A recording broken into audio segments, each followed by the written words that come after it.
فوق 30.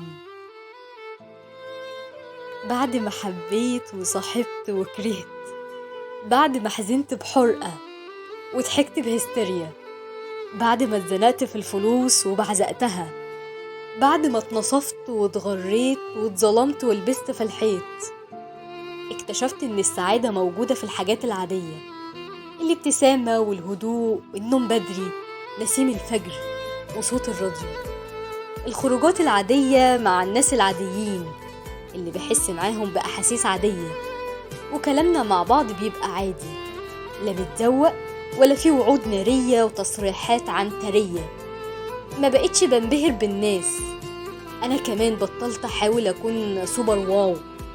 ارتحت جدا لما اتصالحت مع فكرة إني شخص عادي وزميل عادي وصاحب عادي. كان في حروب كتير بيني وبين نفسي انتهت لما اتفقت معاها إني مش لازم أكون الأول ولا الأشيك ولا الأهم ولا الأظرف. اقتنعت جدا إني أكبر نعم ربنا منها على الإنسان إنه يعيش حياة عادية هادية ومستقرة. وبقت نظرتي لأي مرض وخطورته بقت قدر الله ما شاء فعل، واللي عاوز ربنا هيكون. جمال الحياة بجد في بساطتها.